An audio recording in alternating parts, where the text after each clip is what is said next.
In the name of God. The Grammar Adventure.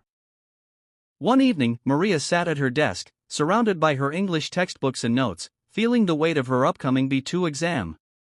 The dim glow of her desk lamp cast shadows across the pages as she flipped through her grammar book, her eyes scanning the dense explanations and example sentences. She sighed deeply, realizing just how much material she needed to cover before the test date. Past tenses, future forms, modals, conditionals, each topic seemed more complicated than the last, forming a mountain of rules she had to climb. For a moment, she hesitated, wondering if she could really master everything in time. But then, she took a deep breath and reminded herself that she had overcome difficult subjects before. She decided to break the material into smaller, more manageable sections, starting with narrative tenses. Grabbing her notebook, she wrote down a study plan, setting clear goals for each day. She knew consistency would be key, so she resolved to practice a little every evening. With renewed determination, she began reading about past simple, past continuous, and past perfect. The more she focused, the less overwhelming the task seemed. By the time she closed her book that night, she felt a small but growing sense of control over her studies. The next morning, Maria woke up early, eager to put her plan into action. She brewed a cup of coffee and sat at her desk again, this time with a fresh notebook page titled Narrative Tenses Practice. She decided to write a short story about her last vacation, carefully selecting the correct past tenses for each action. "I arrived at the beach early in the morning," she wrote, using the past simple for completed actions. Then, she described the scenery with past continuous. "The sun was rising, painting the sky in shades of pink and orange."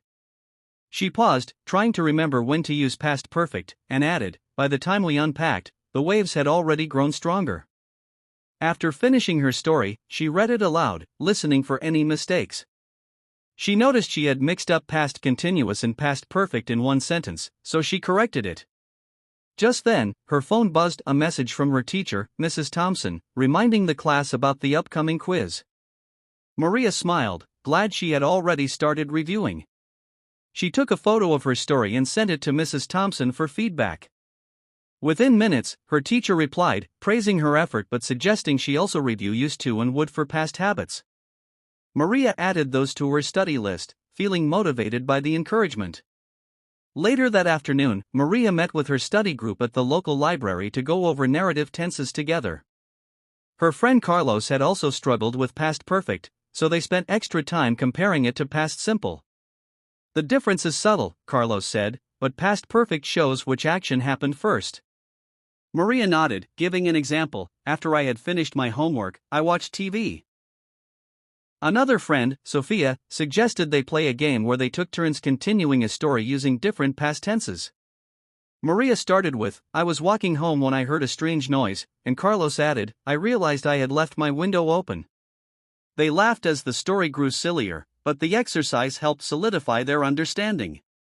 Before leaving, Maria jotted down a few more sentences in her notebook, determined to keep practicing. That evening, she reviewed used to and would, writing about her childhood habits. "I used to play soccer every weekend," she wrote, "and my brother would always join me." She compared the two structures, noting that used to could describe states, while would was only for repeated actions. Satisfied with her progress, she closed her notebook and prepared for the next topic, future forms. The following day, Maria decided to tackle future forms, knowing she had relied too much on will and going to in the past. She opened her textbook to the chapter on advanced future expressions and was surprised by how many options existed. Phrases like be about to, be due to, and be likely to seemed useful but unfamiliar. She read the examples carefully. "The meeting is about to start, her flight is due to land at 9 p.m., and it's likely to rain tomorrow." To practice, she imagined different scenarios where these structures would fit. "I'm about to leave for the gym," she muttered to herself, then wrote it down. Next, she thought of a travel situation. "The bus is due to arrive in 10 minutes, so we should wait." She enjoyed experimenting with these new expressions, finding them more precise than just using will.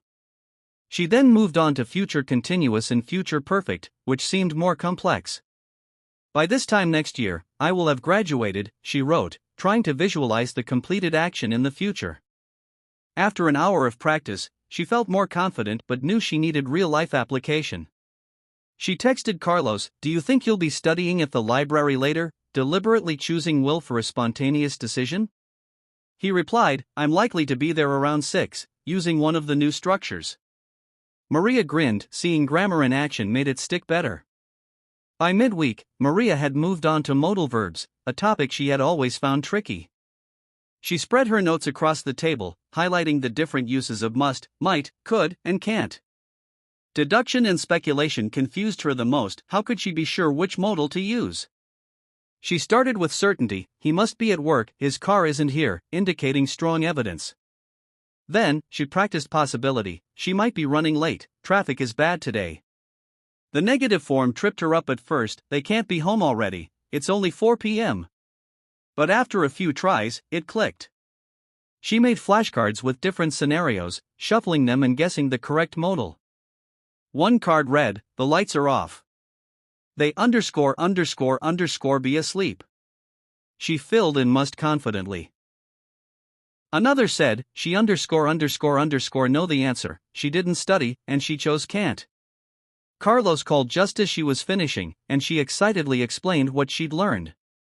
"So, if I say, you must be tired, it's because you sound exhausted?" he asked.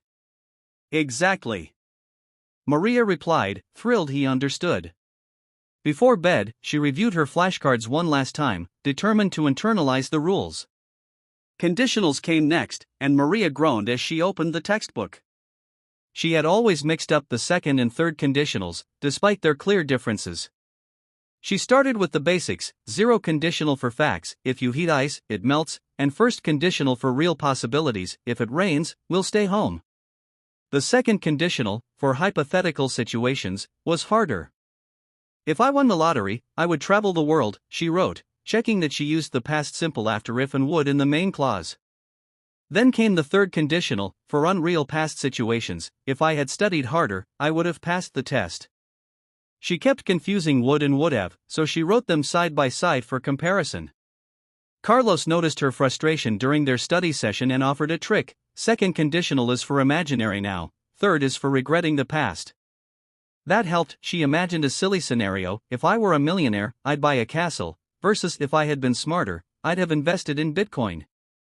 They laughed, but the distinction stuck. Maria also learned useful phrases like as long as and even if, which made her sentences more natural. "I'll go to the party as long as you come too," she practiced, liking how fluent it sounded. By the end of the day, conditionals no longer seemed impossible. The passive voice was Maria's next challenge, and she hesitated when she saw the complicated structures. At first, she didn't understand why anyone would use it instead of active voice. But as she read the examples, she realized its usefulness in formal and scientific writing.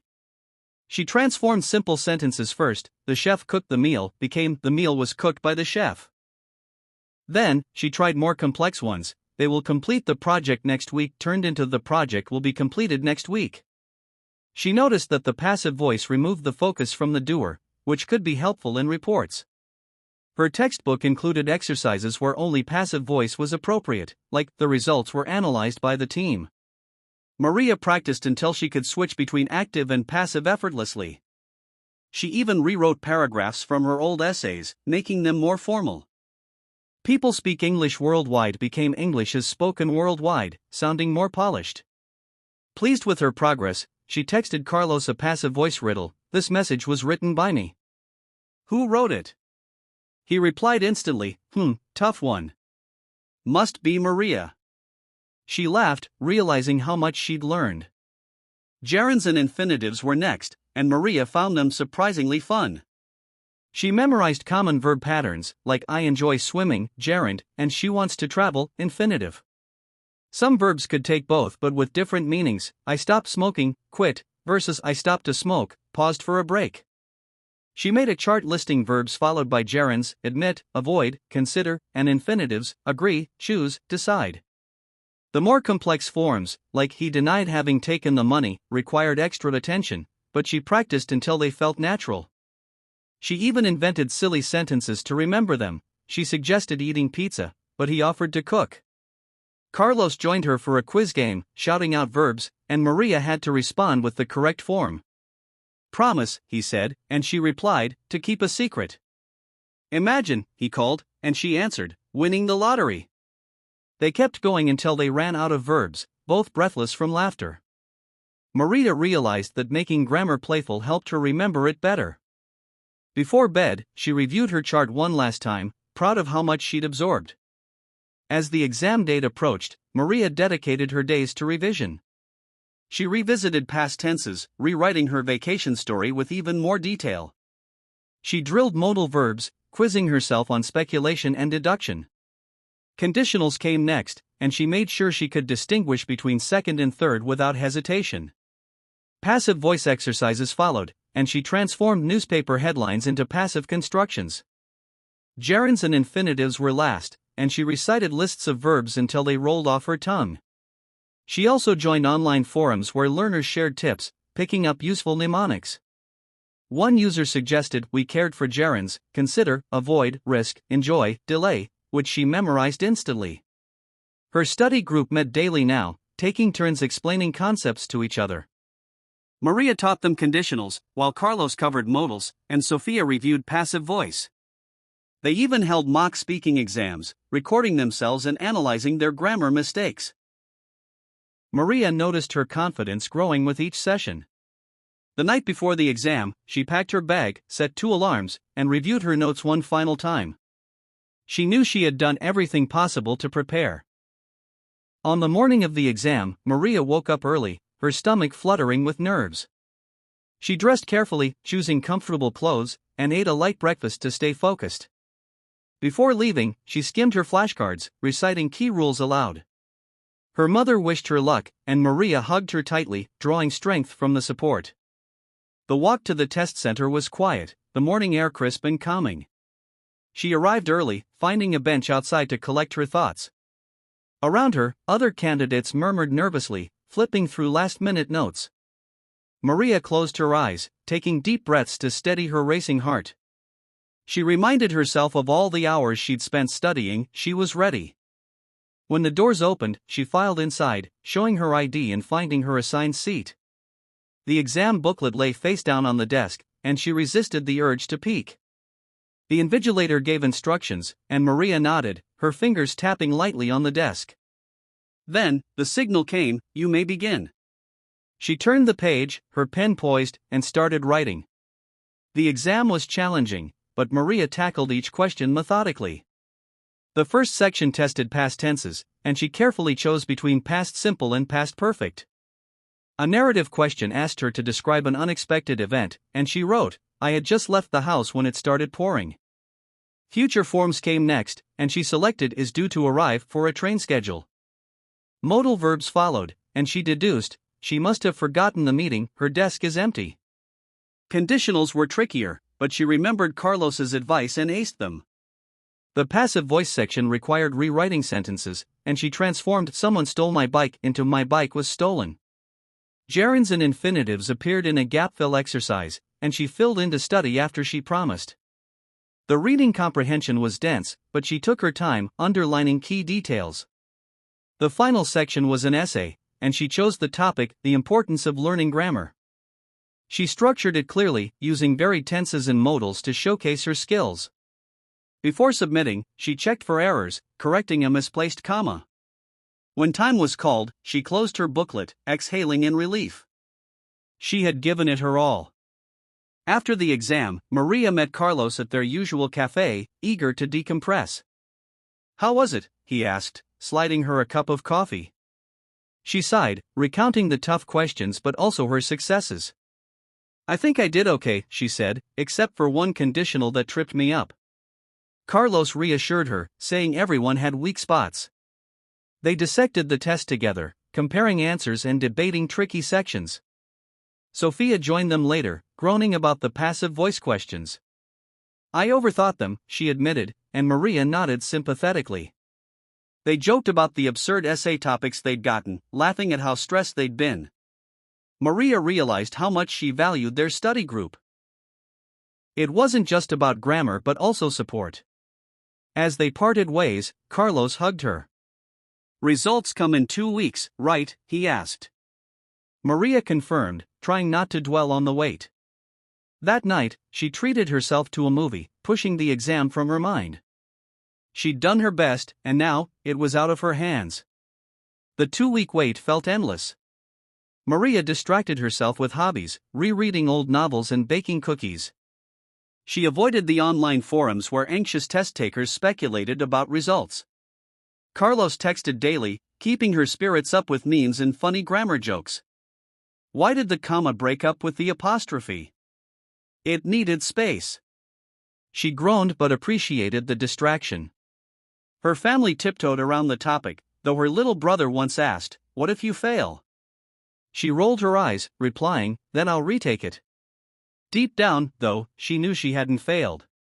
The morning the results were due, Maria woke at dawn, refreshing her email obsessively.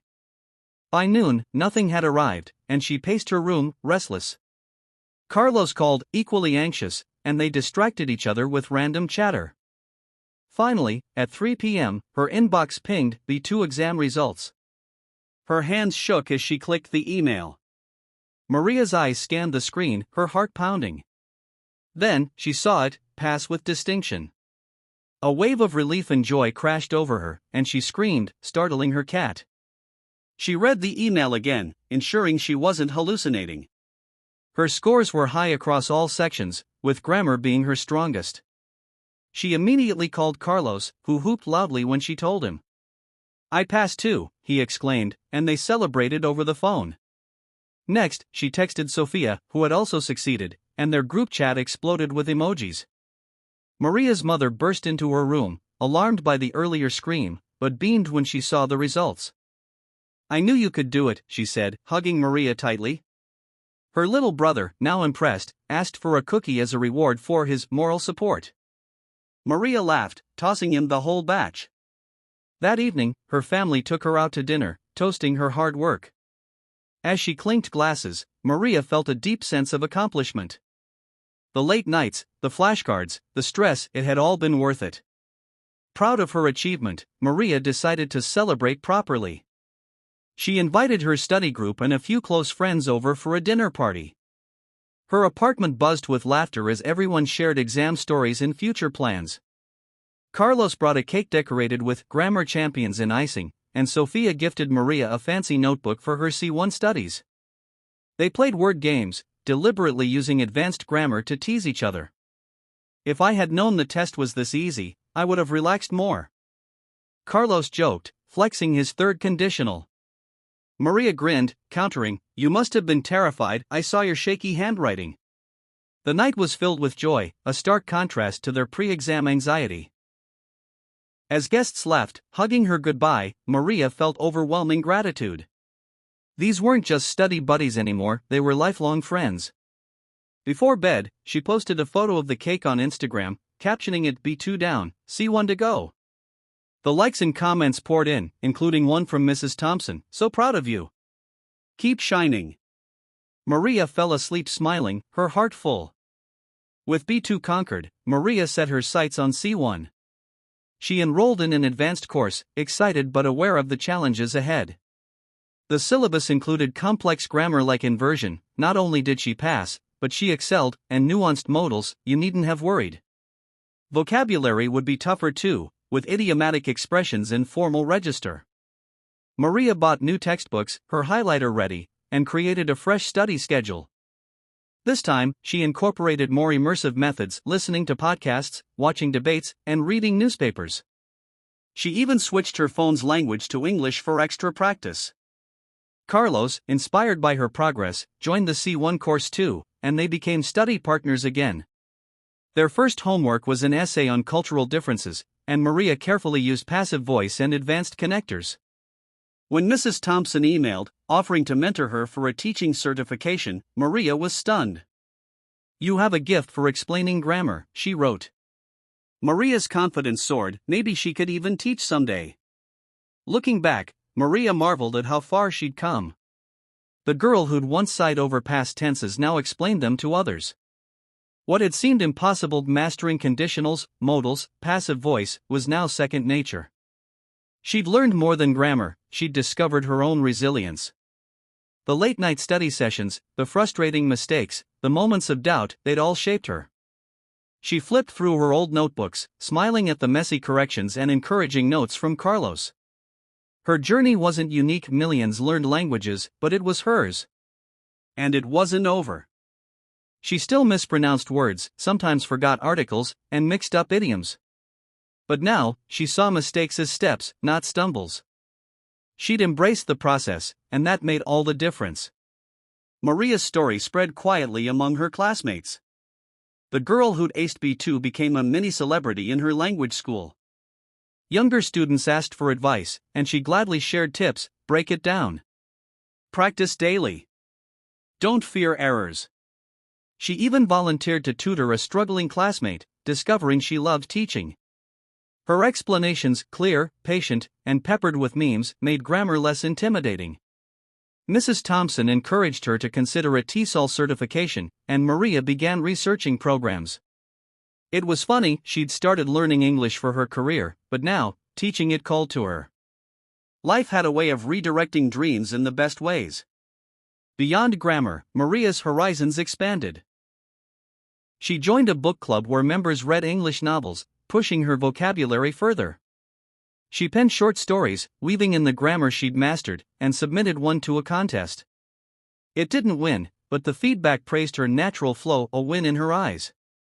She started a blog, Grammar Adventures, chronicling her C1 journey with humor and honesty.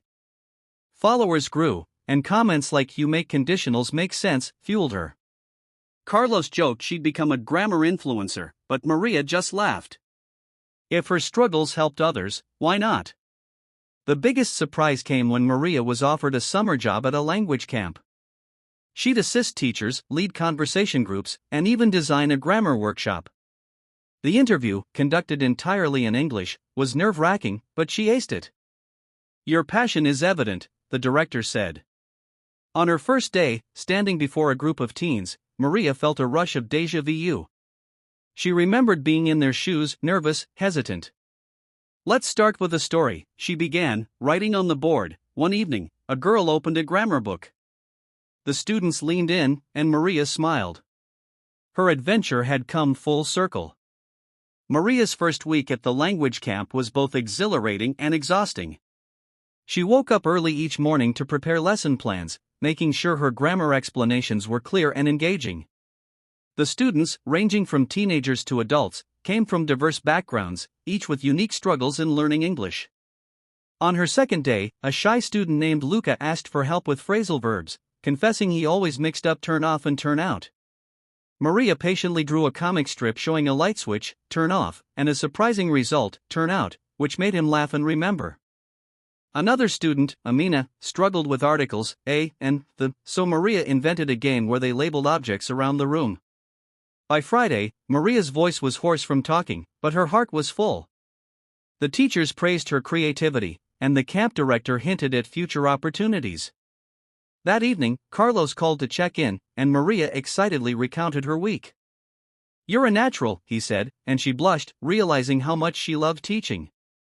As she fell asleep, she dreamed of classrooms and flashcards, her future unfolding in ways she'd never imagined. One afternoon, the camp organized a grammar Olympics, dividing students into teams for grammar-based challenges. Maria was assigned to lead the modal verb maze, where teams had to choose the correct modal, must, might, should, to escape a paper maze. The room buzzed with energy as students debated sentences like "you ____ be tired, you've been running all day."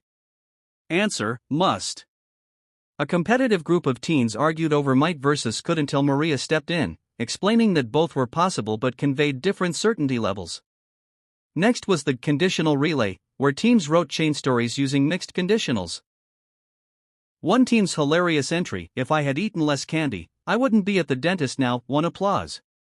Maria noticed how games made grammar stick better than drills ever had. After the event, a student named Yuki thanked her, saying, "I finally understand when to use would have." Maria beamed, realizing this was why she loved teaching. That night, she added the games to her blog, hoping other learners would benefit.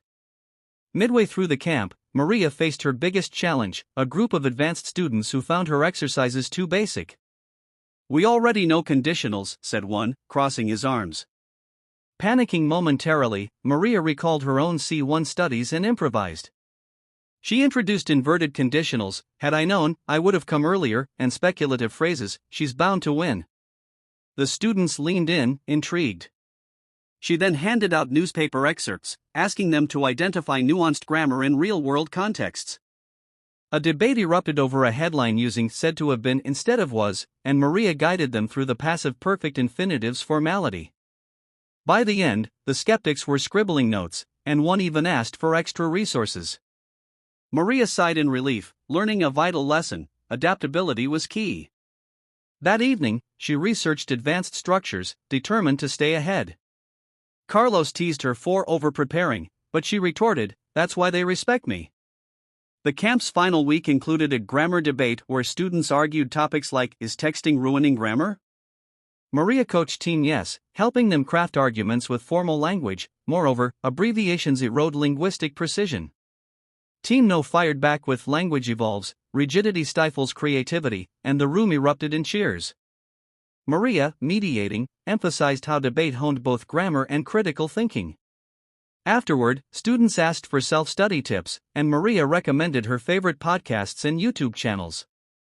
On the last day, the campers presented skits using grammar themes. One group reenacted the Great Tense Heist, where past, present, and future tenses stole sentences from each other. Maria laughed until her sides hurt, amazed at their creativity. At the farewell ceremony, she received handwritten notes, one reading, "You made grammar less scary." Packing up, she realized teaching wasn't just about rules, it was about connection. Returning home, Maria dove into her C1 studies with fresh motivation. Her camp experience had sharpened her skills, and she tackled advanced topics like cleft sentences, "What I need is more time," and ellipsis, "She can swim, but I can't." She joined an online writing group, submitting essays that were torn apart and improved by native speakers. One critique pointed out her overuse of passive voice, while another praised her idiomatic phrasing. Carlos, now her unofficial study buddy, challenged her to grammar duels where they'd compete to spot errors in advertisements. A billboard reading "less calories" sparked a heated debate over fewer versus less. Maria's blog gained traction, and a language publisher reached out, asking if she'd contribute to a grammar workbook. Stunned, she drafted a sample chapter on modal verbs, weaving in memes and relatable examples. Mrs. Thompson, reviewing it, said, "You found your voice, use it." Maria's C1 exam loomed, but this time, her nerves were tempered by experience. She revisited her B2 notes, amazed at how far she'd come. The night before the test, Carlos surprised her with a grammar survival kit, pencils, caffeine, and a stress ball shaped like a comma. She laughed but used it all during the grueling 4-hour exam. The reading section featured dense academic texts, and the essay prompt demanded a nuanced argument about technology's impact on language. Maria employed rhetorical devices like parallelism. Not only does it connect, but it also isolates, and hedging, it could be argued. The speaking test paired her with a fluent but nervous partner, and she gently encouraged him, just as others had done for her. Walking out, she felt drained but proud. This time, she didn't obsess over results, she knew she'd given her best. 2 weeks later, Maria's C1 results arrived, another high pass. Carlos, Sofia, and her family celebrated at her favorite restaurant, toasting with mocktails. Her little brother insisted on a speech. Mrs. Thompson, now a mentor, nudged her toward a teaching internship at the language school. Maria hesitated. Was she ready? "You already are," Mrs. Thompson said. Her first class was a group of A2 adults, their eyes wide with trepidation. Maria began not with a textbook but by asking, "Why are you learning English?" Answers ranged from "for work" to "understand Netflix." She tailored examples to their goals, using restaurant role-plays for a chef and tech vocab for an engineer. Their progress, though small, felt monumental. One student, a retired baker, tearfully thanked her after ordering coffee in English for the first time. Maria finally understood, teaching wasn't about perfection, it was about progress. As autumn arrived, Maria balanced her internship, university courses, and blog. Her grammar adventures posts now included teaching tips, like how to explain present perfect without tears. A journalist from an education magazine interviewed her about innovative grammar instruction, and Maria emphasized playfulness. Games trick students into learning. The article dubbed her the Grammar Whisperer, a nickname Carlos relentlessly mocked. Meanwhile, her university professors noticed her polished essays, one remarking, "Your command of academic language is exceptional." Maria glowed, remembering when she'd struggled with basic paragraphs. She even guest lectured in a linguistics class, demonstrating how memes could teach syntax. Afterward, a student asked, "How do you make grammar fun?" Maria grinned. By remembering how unfun it was to learn. The pinnacle of Maria's year came when she was invited to speak at a language teaching conference. Her topic, Grammar Without Fear, Engaging the Reluctant Learner. Preparing slides, she included her students' funniest mistakes, "I'm very boring today" instead of bored, and how she corrected them. The audience, teachers from around the world, nodded in recognition. During Q&A, someone asked, "How do you handle your own mistakes?" Maria paused. "I celebrate them. Every error is a plot twist in my grammar adventure." The room erupted in applause. Afterward, publishers and app developers approached her with collaboration offers. Overwhelmed, she called Carlos, who joked, "Next stop, TED Talk." But Maria's feet stayed grounded. That night, she wrote in her journal, "Today, I didn't just teach grammar, I reminded people why it matters." By year's end, Maria's life had transformed. She'd gone from a stressed student to a confident teacher, her blog now a thriving resource with monthly webinars. The language school offered her a permanent position, and she negotiated time to finish her degree. Carlos, ever her cheerleader, enrolled in a teaching program himself, inspired by her journey. On New Year's Eve, Maria scrolled through her phone's photo album, flashcards, camp skits, her first classroom. She'd once seen grammar as a hurdle, now, it was her bridge to others. As fireworks lit the sky, she made a quiet resolution to keep learning, keep teaching, and, above all, keep laughing at the absurdity of English. After all, what other language would make oof sound different in through, cough, and dough? The new semester brought fresh challenges as Maria began teaching her first official class at the language school. Her students were a mix of young professionals and retirees, all eager but nervous about tackling advanced grammar. On the first day, Maria ditched the traditional syllabus and asked them to share their grammar nightmares, the rules that always tripped them up. One man groaned about phrasal verbs, "Why does takeoff mean both removing clothes and a plane leaving?" while a teenager lamented the subjunctive, "If I were, why not was?" Maria wrote each struggle on the board, promising they'd conquer them together. She then handed out silly headlines, "Clown arrested for stalking butterflies," and had students correct the grammar, breaking the ice with laughter. By the end of class, the room buzzed with camaraderie, and Maria knew she'd made the right choice in becoming a teacher.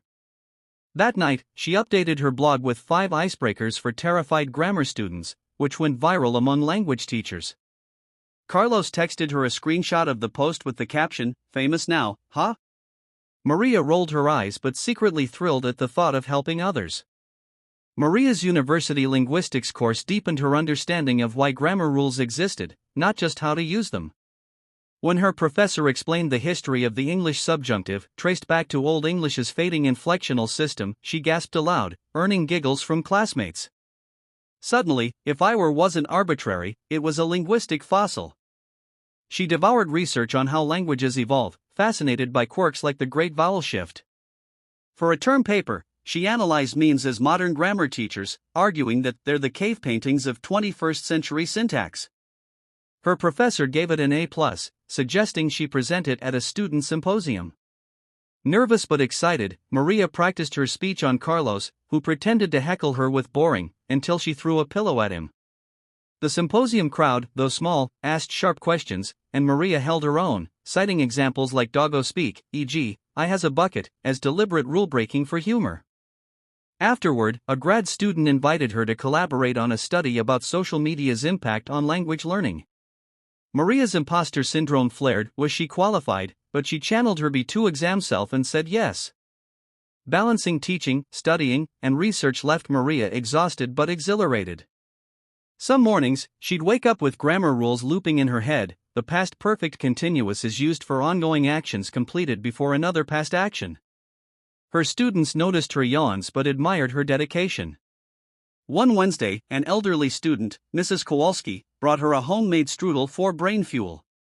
Maria nearly cried at the gesture, savoring every bite during break. Meanwhile, her social media study revealed surprising trends. Learners who engaged with memes and viral videos retained irregular verbs better than textbook-only peers. Carlos, ever the skeptic, demanded proof. "Show me the data," he teased, so Maria graphed meme exposure versus quiz scores, labeling the axes LOLs and AHS. The correlation was undeniable. She submitted the findings to a digital pedagogy journal, half expecting rejection, but the editor praised its fresh perspective. That night, Maria danced around her apartment, strudel crumbs still on her desk. Spring arrived, and with it, a crisis. Maria's students rebelled against the passive voice. "It's weak. Boring," argued a marketing executive named Liam. Instead of defending it, Maria turned the lesson into a passive voice detective agency. Students scoured news articles for passive constructions, debating why journalists used them. The suspect was arrested versus police arrested the suspect. A heated discussion erupted about accountability in language, how passive voice could obscure responsibility. Maria beamed as even shy students joined in. For homework, she had them rewrite celebrity gossip headlines in active and passive, resulting in hilarity. The cake was eaten by Taylor Swift versus Taylor Swift devoured the cake.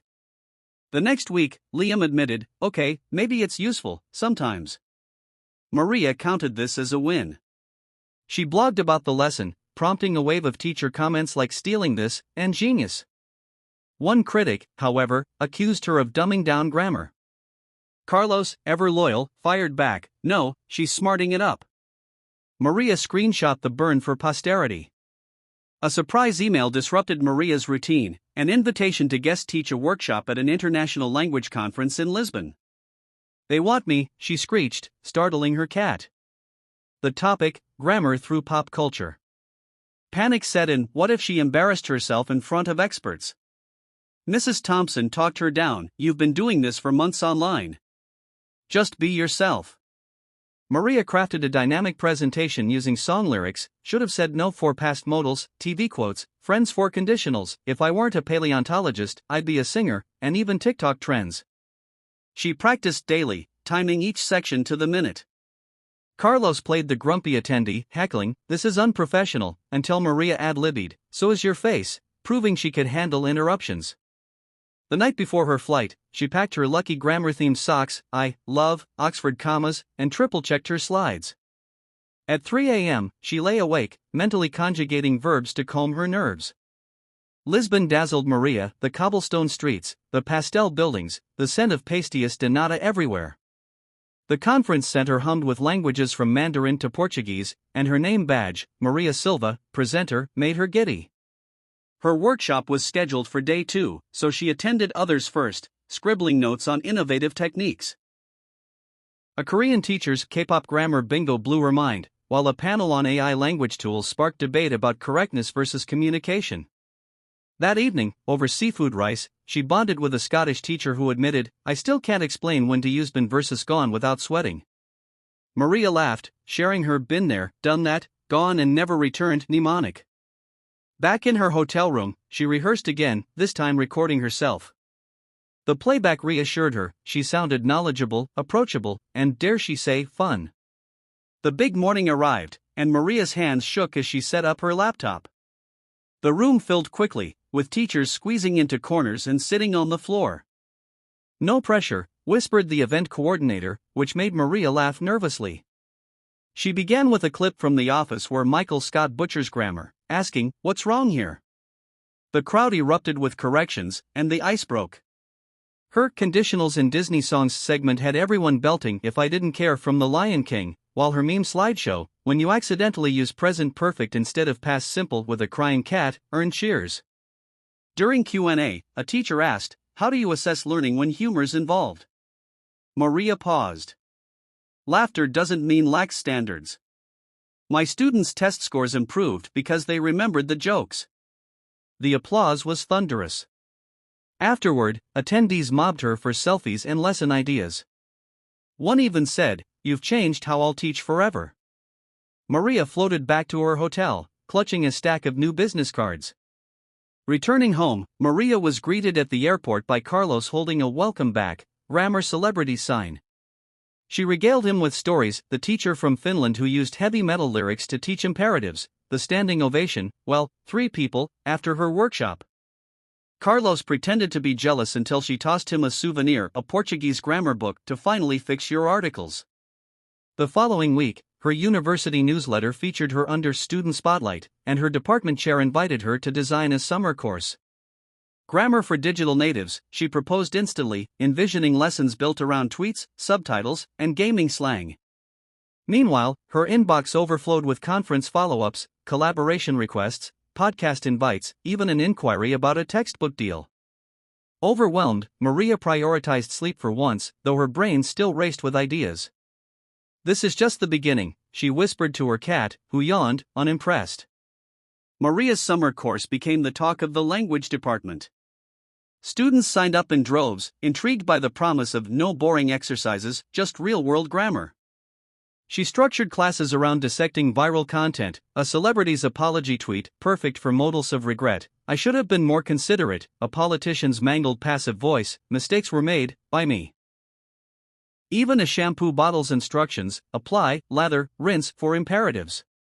A guest lesson from Carlos, swearing in English, grammar taboos, drew record attendance, though Maria had to veto his why f***ing can be an infix** slide. Midway through, a student posted a TikTok of Maria acting out phrasal verbs, look it up, mimed as searching a giant dictionary, which went viral in language learning circles. The department chair, initially skeptical, admitted, enrollment's up 30%. "Whatever you're doing, keep doing it." Maria grinned. "Oh, I plan to." With her rising profile came backlash. A traditionalist professor published an op-ed criticizing gimmicky pedagogy, name-dropping Maria's Disney-fied grammar. Online, trolls accused her of killing academic rigor. Maria's confidence wavered, maybe she was too informal? Mrs. Thompson set her straight, rigor isn't about stiffness. Your students think harder because you engage them. Carlos, ever dramatic, staged a funeral for boring grammar, complete with a eulogy for thou/thy. Maria laughed but also reflected. She penned a measured blog response, "Why playing with grammar doesn't mean lowering standards," citing research on cognitive engagement. The post went viral, with hundreds of teachers sharing their success stories. Even her critic grudgingly commented, "Perhaps there's room for both approaches." Maria considered this a victory not because she'd won, but because dialogue had begun. Autumn brought Maria's biggest opportunity yet, a webinar series for a global education platform. Grammar Unlocked, they'd call it, targeting intermediate learners worldwide. The pay was generous, but the reach, potentially thousands of students, was staggering. Her first episode, Tenses, How to Sound Like a Time Traveler, required scripting, filming, and editing. Maria agonized over every joke. Is past perfect walked into a bar too niche, but Carlos, now her unofficial producer, assured her, nerds will love it. The live Q&A overwhelmed her. Questions poured in Spanish, Arabic, Korean, but she answered as many as she could, using simple English and lots of emojis. Later, analytics showed viewers in 62 countries, including a cluster in Uzbekistan that baffled and delighted her. The platform immediately ordered more episodes, requesting Maria's trademark mix of rigor and ridiculousness. She celebrated with a solo karaoke night, belting "I Will Survive" with exaggerated emphasis on the future tense. Maria's family, initially bemused by her career path, now bragged incessantly. Her little brother showed her famous sister to his classmates, while her mother framed a screenshot of her webinar's viewer count. At Thanksgiving, her aunt asked, "But when will you get a real job?" Maria just smiled. "Mom, pass the potatoes," preferably in the passive voice.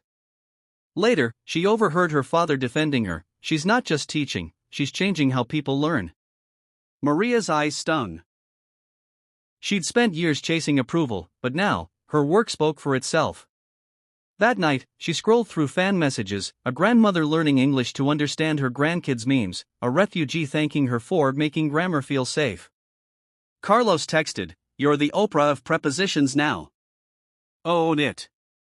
Maria fell asleep with a full heart, her cat purring on her grammar-themed notebook. Winter break offered respite, but Maria couldn't stop brainstorming. Skiing with friends, she devised slope conditionals: if you fall, you'll laugh. Over hot chocolate, she sketched a board game. Clue, grammar edition: was it the subjunctive in the library with a meme? Carlos accused her of workaholic grammaritis, but she argued, this is fun for me. Back home, she filmed a holiday special, Tense Christmas Carols, Santa Claus is Coming, in future simple. The blooper reel, her dog eating a prop labeled past participle, got more laughs than the actual video. On New Year's Eve, she reflected, she'd gone from a stressed student to a teacher, researcher, and, reluctant, influencer. Her resolutions? 1. Learn a third language, maybe Portuguese. 2. Write that textbook. 3. Remember to breathe. At midnight, Carlos toasted her, to the Queen of Clauses. Maria clinked her glass, grateful for the chaos and joy of her grammar adventure. The textbook deal became real in January, complete with deadlines and editorial meetings. Maria's concept, Grammar Alive, Rules, Culture, and Why Both Matter, blended traditional lessons with pop culture deep dives. Chapter 3, Modals of Manners, Mistakes, and Mayhem, featured everything from Can I go to the bathroom? Debates to might versus may in legal disclaimers. Her editor, a former linguist, loved her voice but insisted on cutting excessive memes, 3 per chapter, max. Maria mourned her their meme starring confused llamas but compromised. Meanwhile, her university thesis, Digital Natives in Decoding Grammar, How Informal Exposure Shapes Learning, earned her a research grant. Balancing teaching, writing, and studying was a circus act, but Maria thrived under pressure. Her students became unwitting focus groups, voting on which textbook exercises worked. No one likes fill-in-the-blanks. Only Carlos noticed her exhaustion, once finding her asleep at her desk, a highlighter still in hand.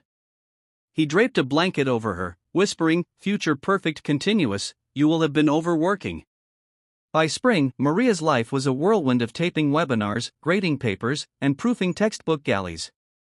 Yet her proudest moment was mundane. A student, Hiroko, who'd struggled for months, aced a grammar quiz and whispered, I finally get it. Maria framed Hiroko's quiz, hanging it beside her diplomas. At her thesis defense, she dazzled professors by linking TikTok trends to language acquisition, then panicked when the dean asked, what's next? The truth? She didn't know. Grad school? Full-time teaching? The publisher hinted at a Grammar Alive sequel. That night, Carlos grilled her over tacos. What do you want? Maria stared at her salsa. To keep learning. To help others love grammar like I do. Maybe, a language school of my own someday? Carlos raised his soda. To Principal Silva.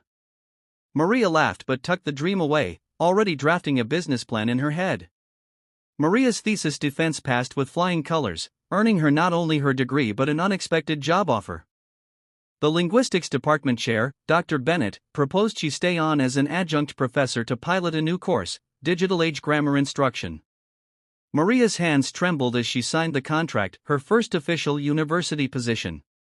That evening, she celebrated with her family at their favorite Portuguese restaurant, where her father proudly ordered wine for my professor daughter.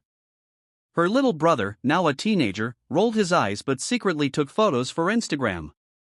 Between bites of bacalhau, Maria's mother whispered, remember when you cried over verb tenses?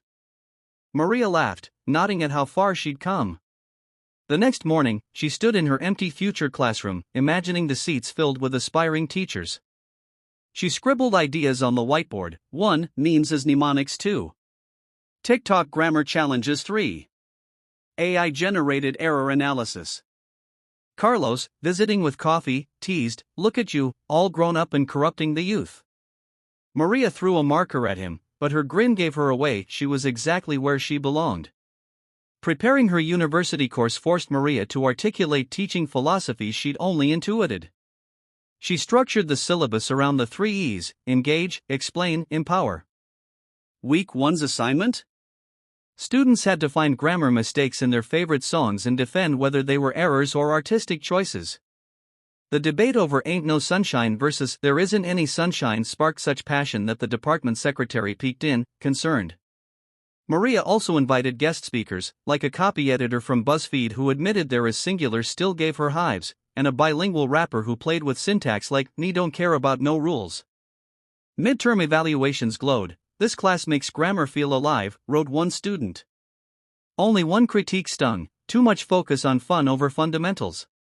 Maria added a traditional parsing exercise but made it competitive, with the winner getting to assign the next meme-based homework.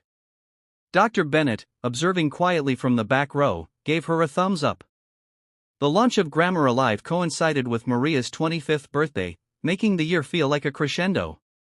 The publisher hosted a release party at a bookstore, where Maria signed copies with a shaking hand. An elderly woman approached, clutching the book to her chest. "My ESL students adore your webinars. Thank you for making an old teacher learn new tricks." Maria teared up, scribbling "for the teachers who paved my way" in the woman's copy. Reviews rolled in. Finally, a grammar book that doesn't induce coma, Language Magazine, and sales surpassed expectations. Her editor floated the idea of a spin-off, Grammar Alive for Business English. Meanwhile, her university students started a fan wiki cataloging her Maria-isms, e.g., "the past perfect is the grammar of regret." Carlos, ever the entrepreneur, suggested merch, "Imagine mugs with 'I'd rather be' subjunctive." Maria vetoed it, until he showed her a prototype, complete with her cat's face as the Oxford comma. With her dual roles, professor and author, Maria's schedule became a logistical nightmare. She color-coded her calendar: pink for teaching, blue for writing, green for desperately needed naps. A Forbes interview about disrupting grammar education had to be recorded during her lunch break, her sandwich visible in the frame. The low point came when she mixed up dates and missed a webinar, prompting 3,000 angry emails. "Burnout is inevitable," warned Dr. Bennett, assigning Maria a grad assistant. Enter Priya, a whip-smart MA student who organized Maria's chaos with terrifying efficiency. Within weeks, Priya had streamlined her workflows, even creating a grammar emergency hotline for panicked students. Maria, humbled, realized she didn't have to do it all alone. She took her first weekend off in months, hiking with Carlos, who marveled, "You're almost relaxed?" That night, under stars, Maria admitted, "I think I need to choose teaching or creating." Carlos tossed a pebble into the dark. "Who says you can't design the school of your dreams?" The idea took root slowly. Maria began jotting notes for Verbia, a language school blending tech, pop culture, and rigorous grammar. She envisioned VR classrooms where students time travel to practice historical tenses, or an app turning grammar drills into RPG quests, defeat the comma-spliced dragon. Priya, hearing the pitch, immediately demanded to be COO. Carlos offered to handle fun stuff, read memes. Even Mrs. Thompson pledged to consult, whispering, "I've waited 40 years for this." The catch? Funding. Maria's savings wouldn't cover a broom closet in the city. Over pancakes, Priya proposed crowdfunding. Your followers would invest in better grammar memes. They filmed a cheeky campaign video, Maria being rescued from a tower of dusty textbooks by a drone delivering Grammar Alive, and set a 50 cold. The internet went wild. Donations poured, including 500 from Hiroko, her former student, payback for changing my life. When they hit $75,000 in 2 weeks, Maria screamed so loudly her neighbors called security. Finding a space for Verbia felt like fate. A shuttered indie cinema, its marquee still reading "closed for rewrites," became available at a discount.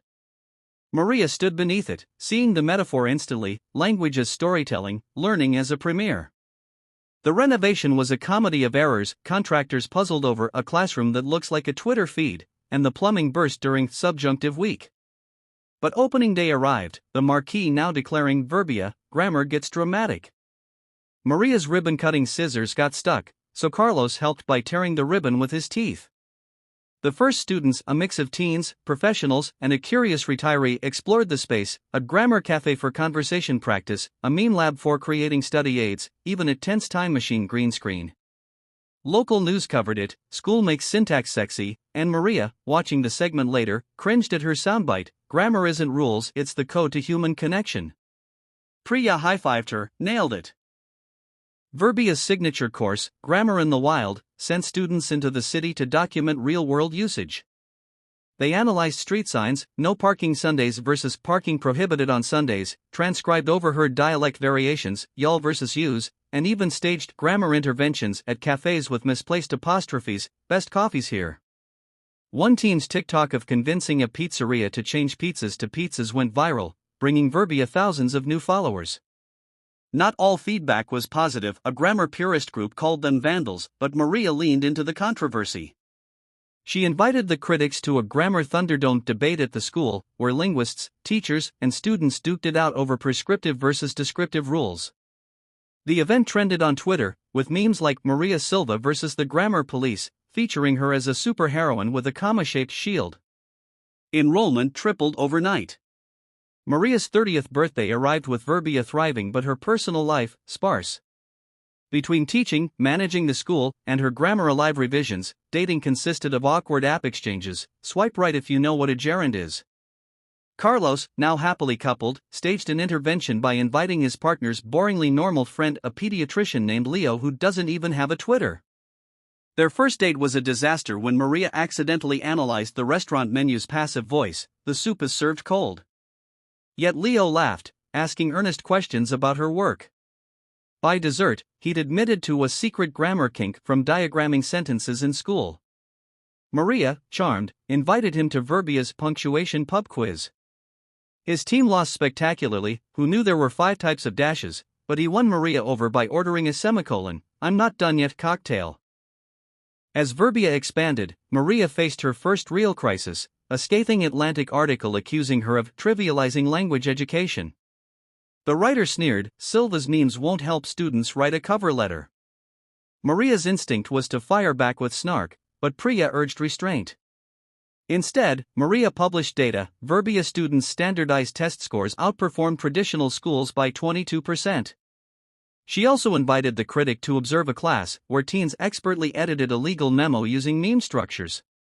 The writer left unconvinced but conceded, "Your methods are effective, if unorthodox." The clash, however, attracted an unlikely ally, a tech CEO who offered to fund Verbia's digital platform. "We need thinkers like you," he said, writing a check that made Maria's knees buckle. That night, she toasted with her team, whispering to Carlos, "Remember when I just wanted to pass my B2 exam?" He clinked his glass. "Now you're writing the exams, boss." The next years blurred into milestones. Verbia franchised to 3 cities, Maria's TED Talk, "Why Grammar Needs Rebels," hit 1 million views, and Leo moved in, adopting her cat, and her obsession with Star Trek grammar jokes. Yet her proudest moment came quietly. A former student, now a journalist, interviewed her for a Changemakers Under 35 feature. "What's next?" they asked. Maria paused. "A sabbatical. Maybe Portuguese lessons, properly this time." The team panicked until she clarified, "Verbia's strong enough to run without me micromanaging." She spent her leave relearning her grandparents' language through telenovelas and Grammar Alive, Portuguese edition. Returning, she announced Verbia's Global Grammar Exchange, pairing learners worldwide for virtual practice. The pilot connected a Tokyo chef with a Rio florist, their lessons built around recipes and flower names. "This," Maria told Leo, "is why I started to show grammar isn't walls. It's bridges." At 35, Maria received an honorary doctorate for innovative contributions to language education. The ceremony felt surreal, her parents weeping in the front row, Priya snapping pics, Carlos heckling Dr. Meme Queen from the balcony. Her speech riffed on her first grammar terror: "If young me could see this robe, she'd think it was a third conditional hallucination," but ended seriously, "Language is power. My mission has always been to hand that power to others, with jokes, yes, but with rigor too." Afterward, a starstruck grad student asked, "How do you stay inspired?" Maria smiled. "By staying a student. I still take notes when I hear a great sentence." That night, she added to her lifelong beautiful grammar journal, "The way Leo says I love you in 3 tenses at once: I have loved, I love, I will love you." Verbia's 10th anniversary gala was a grammar prom, complete with Best Punctuation Costume awards. Priya won as a question mark? Obviously. Maria, now CEO of 6 campuses, surprised everyone by announcing her semi-retirement. "I'm not leaving," she assured the gasping crowd. "But Verbia needs fresh eyes, and I want to write fiction." Her team roasted her. "Finally, she'll abuse literary devices instead of linguistic ones," but the board supported her shift to creative advisor. Her debut novel, The Syntax of Love, became a surprise bestseller, praised for making grammar a metaphor for human connection. Critics called it Eat, Pray, Love Meets Strunk and White, and a film option followed. Maria insisted the script include accurate grammar jokes, much to the screenwriter's dismay. In her 40s, Maria split her time between Verbia's global projects, writing, and lazy Sundays with Leo, now her husband, and their adopted stray, Sir Claus. She guest lectured occasionally, delighting in students' new slang, that's bussin', professor. One spring, she returned to her hometown to care for her ailing mother, bringing Grammar Alive drafts to read aloud at her bedside. Her mother, weak but sharp, corrected her subjunctive use if I were Maria, making them both laugh through tears. After her passing, Maria established a scholarship in her name for immigrant women studying education. The first recipient, a Syrian refugee, wrote, "Your mom would be proud. I'll teach grammar with heart, like you." Decades later, Maria Silva's grammar adventure became a PBS documentary. Watching the footage, her B2 notes, Verbia's first tiny classroom, her TED Talk, Maria marveled at the winding path. The film ended with her sitting under a tree with grandkids, teaching them head, shoulders, knees, and objects, a parts of speech twist on the classic. Post-screening, a young teacher asked, "Any regrets?" Maria chuckled. "Not using fewer memes. But seriously, only that I didn't play sooner. Grammar's a game. The rules matter, but joy matters more." That night, she dug out her old B2 exam, but pass with distinction, still faded but legible. Leo found her crying over it. "Look how far you've come," he murmured. Maria nodded. "And look how much farther they'll go." She gestured at Verbia's latest cohort on her laptop screen, teachers in Nairobi training via VR. At 70, Maria published her memoir, The Accidental Grammarian, which topped the New York Times Most Gifted list, ironically, thanks to its Great for Word Nerds sticker. Fans mailed her dog-eared copies with notes like, "You made me love my native language," and "My students call me the Maria of Minnesota." One letter stood out, a 90-year-old Mrs. Thompson, her handwriting shaky but message clear, "You exceeded every dream I had for you, and grammar." Maria framed it beside Hiroko's quiz. On her porch swing, watching the sunset, she mused to Leo, "All this because I was afraid of past perfect." He squeezed her hand. "No. Because you faced it." A notification buzzed. Verbia's AI grammar bot, Maria Lite, had just helped its millionth user. She grinned. The adventure, it seemed, would outlast her. And that was perfect. Maria's legacy lived on in every student who laughed while learning, every teacher who dared to be creative, and every Mariaism quoted in classrooms worldwide. Grammar isn't the boss of you.